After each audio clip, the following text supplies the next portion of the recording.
네, 안녕하세요. 오늘은 선교의 정의에 대해서 먼저 살펴보고자 합니다. PDF 파일을 띄워드렸습니다. 네, 잘 보이시죠? 오늘은 선교의 정의에 대해서 살펴볼 텐데요. 먼저 선교가 무엇인가 한번 살펴보고자 합니다. 여러분, 선교에 대해서는 선교가 뭐냐 이렇게 이야기하면 여러분들 아마도 각자 나름대로 뭐라 말씀하실 수 있을 거라고 생각합니다. 근데 과연 여러분, 선교가 뭘까요? 선교란 물론 이건 여러 학자들의 도움을 받아서 제가 내린 결론입니다. 다른 사람은 다르게 이야기할 수 있습니다. 그리고 사실 역사적으로 보면 시대별로 선교가 무엇인가에 대하여 정의가 조금씩 다릅니다. 저는 복음주의적 관점에서 제가 여러 신학자들의 그런 주장을 모아서 제가 만든 것입니다. 선교란 성령의 능력 안에서 지리적, 정치적, 문화적 경계를 넘어 굉장히 중요한 것인데요. 지리적, 정치적, 문화적 경계를 넘어 하나님을 알지 못하는 사람들에게 주 예수 그리스도의 복음을 전하여 주님의 제자로 만드는 것이다. 저는 이렇게 정의를 내려봤습니다. 그렇다고 한다면 선교가 무엇인가에서 하나하나 살펴보면 되는데요. 여기서 중요한 것은 선교란 성령의 능력 안에서 요것입니다. 여기서 보시면 선교의 주체는 성령님이시다라고 하는 것입니다.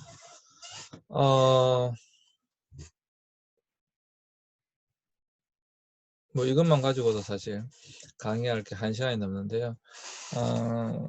최근에 나온 미시오데이라고 하는 선교 에 대한 주장이 있습니다. 미시오데이의 가장 기본적인 간단하게 이야기하자면 삼위일체 하나님이 선교의 주체이시다라고 하는 것입니다. 삼위일체 하나님이 선교의 주체이시다라고 하는 것인데요. 물론 이 미시오데이는 복음주의적 관점에서 봤을 때 조금 문제가 있습니다. 왜냐하면 이 주장은 삼위일체 하나님이 선교의 주체이시다라고 하는 것은 제가 동의할 수 있습니다. 그렇죠. 선교는 삼위일체 하나님이 하시는 거죠. 그런데 여기서는 교회를 무시해 버립니다. 이게 이제 문제가 되는 거거든요. 그래서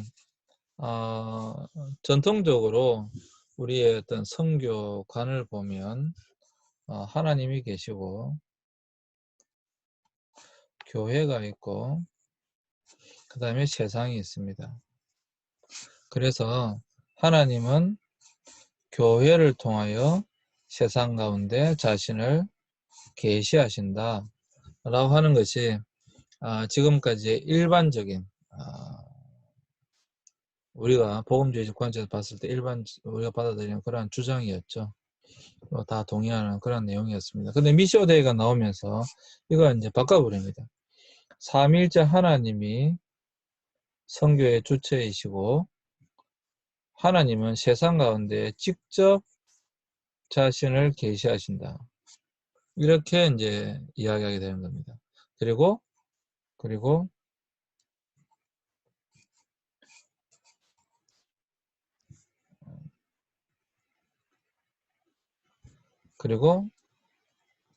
교회는 세상의 일부다라고 주장하게 되는 겁니다. 여기서 이게 이제 미시오데이인데요. 이렇게 되면 뭐가 이제 문제가 되느냐 하면 하나님은 직접 세상 가운데 자신을 계시하시기 때문에 교회가 필요 없게 됩니다. 이거는 이제 문제가 되죠. 네, 이건 분명히 문제가 됩니다. 그래서 미시오데이 사상은 굉장히 좋은 부분도 있으나 삼위일체 하나님이 직접 선교를 하신다라고 하는 그러한 부분에서 좋은 부분도 있으나 자칫 잘못하면 교회라고 하는 것을 무시할 수가 있기 때문에 교회 역할 자체가 필요 없다고 할 수 있기 때문에 이것은 굉장히 위험한 사상입니다. 잘 살펴보셔야 됩니다. 이걸 이제 미쇼데이라고 합니다. 그럼에도 불구하고 여기서 하나님 교회 세상이지만 선교의 주체가 성령님이신 것은 틀림없는 사실입니다. 그렇죠. 여러분, 선교의 주체는 하나님이십니다. 이것을 우리가 부인해서는 안 됩니다. 이것은 여러분 꼭 명심하셔야 됩니다. 오직 성령이 너에게 임하시면 너희가 권능을 받고 이렇게 돼 있죠. 성령님이 하시지 않는 선교, 성령님이 뭐 우리와 함께 하시지 않는 선교는 사실 선교라고 말을 할 수가 없습니다. 이거 굉장히 중요한 겁니다, 여러분. 굉장히 중요한 겁니다. 우리가 선교를 할 때 어떻게 해야 되느냐? 선교를 할 때는 성령님께서 하시도록 해야 됩니다.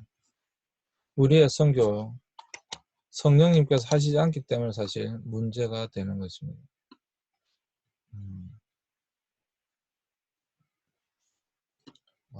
이게 이런 문제가 있군요. 네. 저도 이거 이제 처음 쓰다 보니까 잘, 그런데 이게 밑으로 내리니까 그런 문제가 있네요. 그러면 이걸 하면 어떻게 될까요? 이걸 하면 될까요?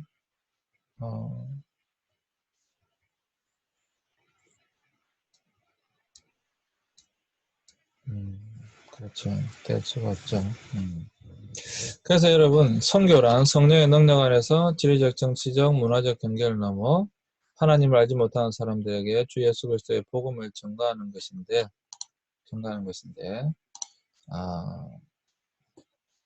네. 선교 주체는 분명히 성령님이시다라고 하는 것을 우리가 알아야만 합니다. 선교 주체는 성령님이십니다. 이것을 여러분 꼭 기억하셨으면 좋겠고요. 잠시만 이걸 좀 내릴 수 있으면 좋겠는데 더 내려가야 되는데요. 네, 내려가네요. 다시 좀 지우겠습니다.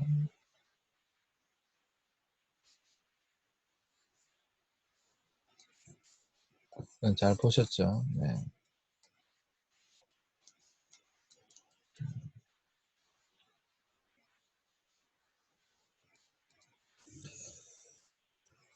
여기 보시면 이제 선교의 주체는 선교의 주체는 분명히 여러분 성령님이십니다. 사도행 1장 8절에 보면 오직 성령이 너에게 임하시면 너희가 능력을 받고 예루살렘과 온 유대와 사마리아와 땅끝까지 이르러 내 증인이 될 것이다 라고 말씀하고 있습니다. 여기서 보시면 만약에 성령 충만하다고 하면서 성령 충만이 복음 전파로 나타나지 않으면 그것은 성령 충만한 것이 아닙니다. 성령 충만은 반드시 복음 전파로 나타나야만 합니다. 많은 사람들이 성령 충만한데 성령 충만이 뭐냐라고 저한테 물어보신다고 한다면 저는 이 말씀을 꼭 해줍니다. 성령이 임하시면 정인이 된다는 것입니다. 그런데 만약에 우리가 성령이 임하셨는데 성령 충만하다고 하면서도 복음 전파로 이어지지 못한다고 한다면 이 말씀은 어떻게 되는 걸까요? 성경 전체는 여러분 선교의 책입니다. 성경에 기록된 목적, 이유 다 선교에 있는 것입니다. 영혼 구원에 있는 것입니다. 복음 전파에 있는 것입니다. 하나님이 세상을 이처럼 사랑하사 독생자를 주셨으니 이는 저를 믿는 자마다 멸망치 않고 영생을 얻게 하려 하십니다. 하나님께서 이 성경을 기록하신 이유, 예수님이 이 땅에 보내신 이유, 성령님이 이 땅에 오신 모든 이유, 다 한마디로 하면 복음 전파, 구원입니다. 구원. 구원을 어떻게 받느냐? 복음 전파로 받습니다. 그들이 들어야만이 예수를 주로 고백할 수가 있는 것이죠. 그래서 사도행 1장 8절에 보면 성령이 임하시면 성령이 임하신 그 결과가 증인이 된다라고 하는 것입니다. 선교하지 않으면서 내가 성령 충만하다라고 하는 것은 성령 충만한 것이 아니라 감정으로 충만한 것입니다. 성경이 말씀하고 있는 바와 같이 성령은 복음 전파를 가능케 하는 능력입니다. 물론 이것은 누가적 해석입니다. 누가의 해석과 사도 요한의 해석보다도 강조하는 바가 조금 다릅니다. 요한은 성령을 일컬어 카운셀러라고 하지요. 우리와 함께 하셔서 늘 우리를 지키시고 은혜 주시는 보호해 주시는 보혜사 성령. 영어 성경에 그게 카운셀러로 되어 있잖아요. 우리와 늘 함께 하시는 그 성령. 우리가 예수를 주라고 고백하는 예수를 그리스도로 고백하게 하는 그 성령. 그리고 우리가 하나님 말씀을 깨닫게 하는 진리의 영, 성령. 맞습니다. 그게 틀린 것이 아니라요. 그것 또한 맞는 말씀입니다. 그런데 누가적 해석을 본다고 한다면, 누가의 성령론으로 본다고 한다면, 누가의 성령론은 여러분 복음 전파입니다. 누가복음에도 분명히 그렇게 나와 있죠. 성령이 하나님의 영이 나에게 임하였으니 제가 다시 한 번 더 천천히 읽어드리겠습니다. 누가복음 우리가 너무도 잘 아는 말씀.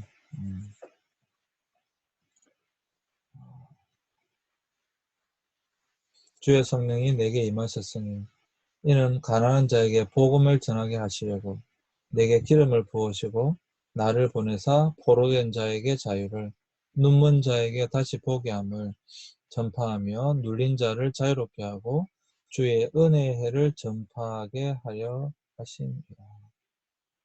이사야 말씀입니다.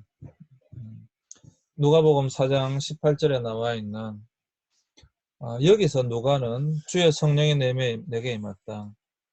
그럼 주의 성령이 내게 임했으면 어떤 것으로 결과가 나타나느냐? 가난한 자에게 복음이 전파된다.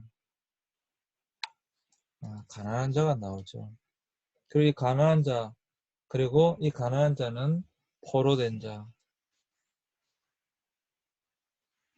그리고 눈먼 자,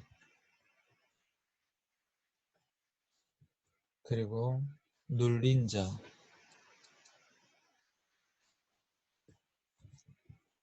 이런 사람이라고 이야기하고 있습니다. 누가복음의 주제죠. 가난한 자에게 복음을 전한다라고 하는 거. 여러분, 우리가 성령 충만하다고 생각하는 그것들이 만약에 우리가 복음 전파로 연결되어지지 않는다고 한다면 그 진정으로 성령 충만할 것일까요? 이게 누가복음 4장 18절에 나와 있는 여러분들이 아시는 것처럼 마태복음이나 마가복음, 마태, 마가, 누가복음을 공관복음이라고 하지 않습니까? 마태, 마가, 누가복음 공관복음이라고 하는데 마태와 마가복음의 예수님의 첫 메시지, 데뷔 메시지라고 하죠. 데뷔 설교는 회개하라 천국이 가까웠느니라 라고 하는 말씀입니다. 회개하라 천국이 가까웠느니라. 그런데 누가복음에는 예수님께서 회당에 들어가셔서 이사야 말씀을 읽으시면서 하셨던 첫 번째 말씀이 이사야 말씀을 인용하시면서 하신 말씀입니다. 주의 성령이 내게 임하셨으니 이는 가난한 자에게 복음을 전하게 하시려고 내게 기름을 부으시고 라고 말씀하고 있습니다. 그리고 포로된 자에게 자유를, 눈먼 자에게 다시 보게 하는, 눌린 자를 자유롭게 하는 이러한 것이 바로 주의 성령이 내게 임한 결과다라고 예수님께서 말씀하고 계신 것입니다.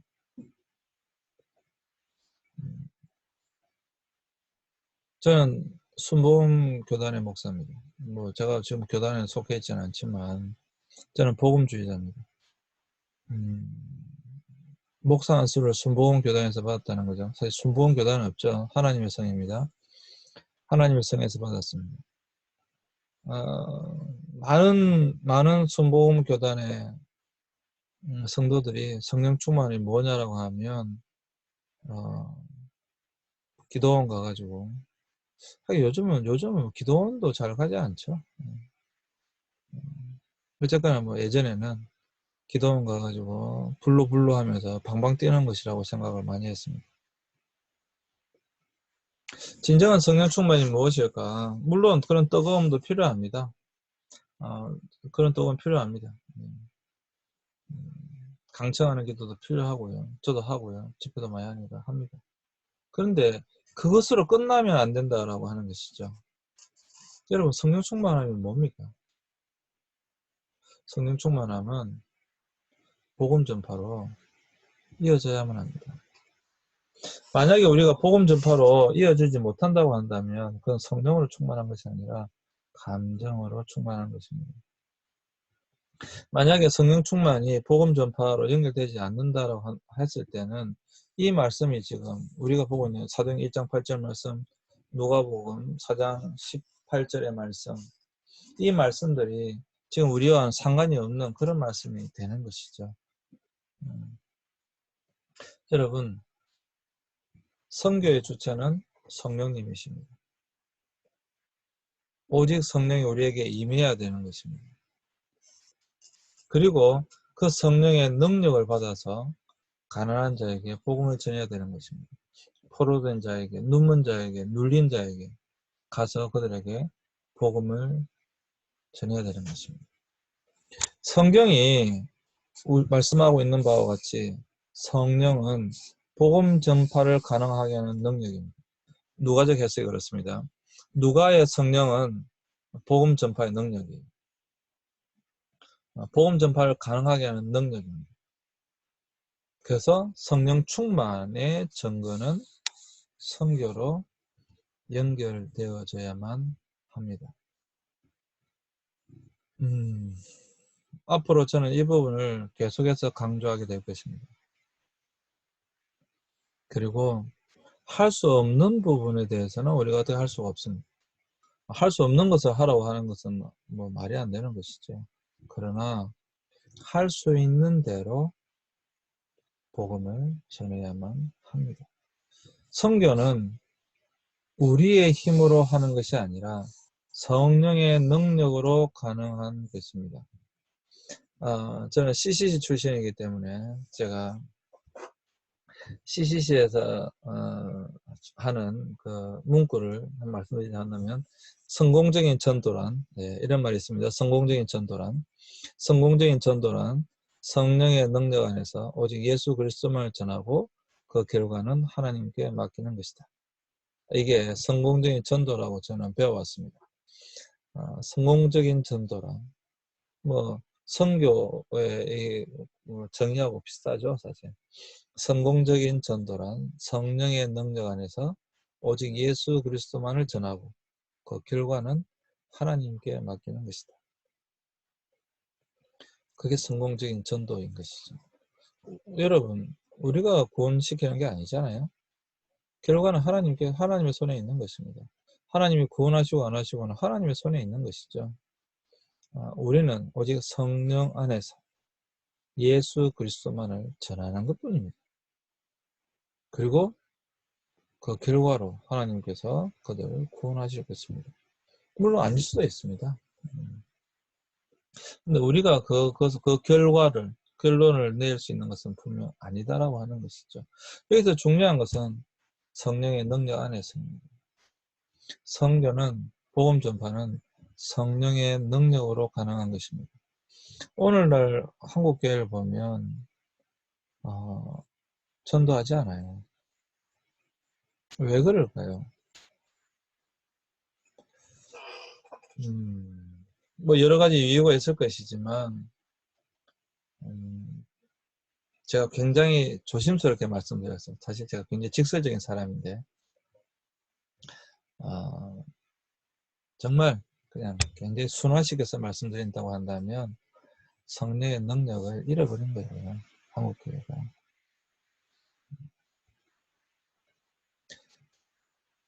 정말 성도들 한번 보십시오. 성령 충만에 갈급합니까? 물론 갈급하다라고 이야기는 하겠습니다. 근데 정말로 성령 충만하기를 갈급할까요? 영혼 구원하기를 갈급할까요? 전도하기를 갈급할까요?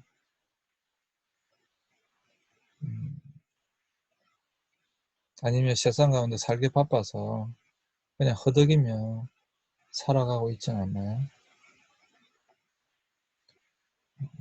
그러니까 성령 충만하지 않기 때문에 성령에 대한 정말 갈급함이 없기 때문에 우리는 성령 충만하지도 않고 그 결과로 주님의 정이 될 수 있는 능력도 없는 것입니다.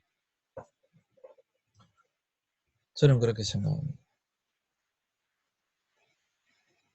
여러분, 만약에 성령의 능력으로 선교하지 않는다면 그것 또한 또 죄입니다.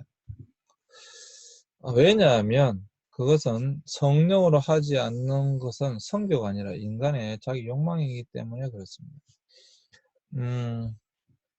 저는 인도 선교사였기 때문에 선교지에 가보면 정말 선교사님들이 자신의 욕망으로 선교하는지 정말 성령의 인도하심에 따라 선교하는지 질문해 봐야 될 필요가 많이 있습니다.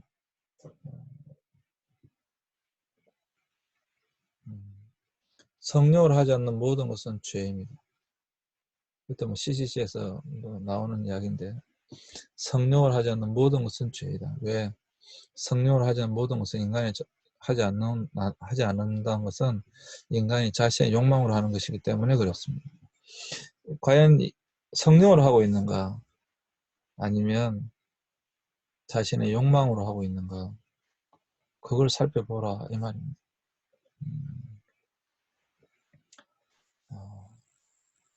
여러분, 성령 충만의 외적 조건은 복음 전파로 나타나야 됩니다. 선교의 주체는 성령님이십니다. 오늘날 왜 선교가 안 되느냐? 왜 선교가 안 되느냐? 그것은 다른 데 있지 않습니다. 성령 충만하지 않기 때문에 그렇습니다. 성령 충만하지 않기 때문에 능력이 없는 것입니다. 능력이 없기 때문에 말씀을 전할 수가 없는 것입니다. 주의 증인 될 수가 없는 것입니다. 그래서 이 시대에 선교를 하고 싶다라고 한다면 또 선교를 꼭 해야 된다고 한다면 당연히 꼭 해야 되잖아요. 반드시 해야 되는 일이죠. 가장 중요한 일이죠. 주님의 지상명 성취를 돕기 위해서 우리가 해야 될 것이 무엇인가? 그건 성령 충만한 것입니다. 교회가 성령 충만한 것입니다. 성도들이 성령 충만한 것입니다. 목회자들이 성령 충만한 것입니다. 먼저 성령 충만하고 그 결과로서 능력을 받아 주의 증인되는 것입니다. 선교의 정의에서 첫 번째, 선교의 주체는 성령님이십니다. 네, 잠시 쉬었다가 그 다음 부분 하도록 하겠습니다. 잠시 쉬도록 하겠습니다.